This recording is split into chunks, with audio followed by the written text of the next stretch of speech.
నిజామాబాద్ జిల్లా మంగళవారం రోజున ఆర్మూర్ ఎమ్మెల్యే పైడి రాకేష్ రెడ్డి భీమ్గల్ మండలంలోని నిమ్మాచల పుణ్యక్షేత్రమైన లింబాద్రిగుట్ట శ్రీ లక్ష్మీ నరసింహస్వామి వారిని దర్శించుకున్నారు.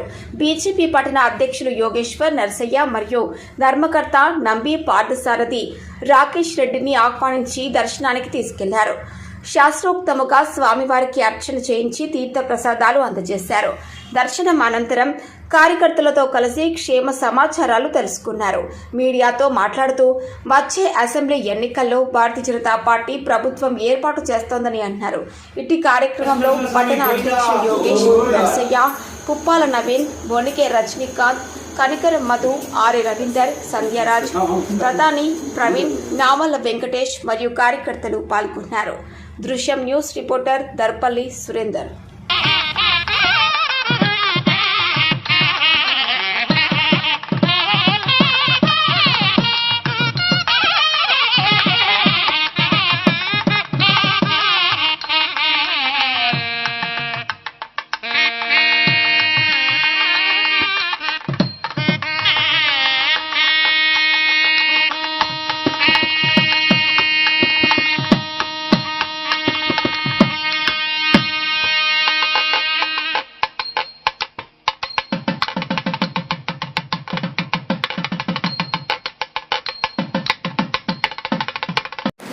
చిన్నప్పటి నుంచి పవిత్రంగా వచ్చే లింబాద్రిగుట్ట అనే లింబగిరి తిరుమలలో ఈరోజు ఒక ఎమ్మెల్యేగా, అది ముఖ్యంగా భారతీయ జనతా పార్టీ శాసనసభ్యుడిగా లక్ష్మీనరసింహస్వామి దర్శనానికి వచ్చి ఇంత అపూర్వమైన స్వాగతం. ఇక్కడున్న బీజేపీ శ్రేణులు, ముఖ్యంగా ఇక్కడున్న పండితులు కానీ ఒక ఘన స్వాగతం పలికి ఒక దైవ దర్శనం నా జీవితంలో ఎప్పటికీ మర్చిపోలేని అనుభూతులు. ముఖ్యంగా ఇక్కడ ధర్మం గురించి ఈ మధ్యనే మాకున్న రాజకీయ క్షేత్రంలో కూడా ధర్మానికి సరైన సహకారం దొరికింది.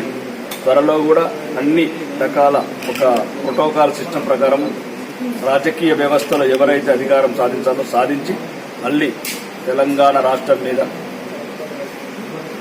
తెలంగాణ సెక్రటరియట్ మీద భారతీయ జనతా పార్టీ జెండా, కాషాయ జెండా ఎగిరేసి మా శాసనసభ్యులందరం కలిసి ఈ జిల్లాకు చెందిన ఏడుగురు శాసనసభ్యులు, తెలంగాణ మొత్తంలో 88 మంది శాసనసభ్యులను కలిసి అందరం వచ్చి కలిసి దర్శనం చేసుకుంటాం. దర్శనం చేసుకున్నామని ఆ నరసింహస్వామిని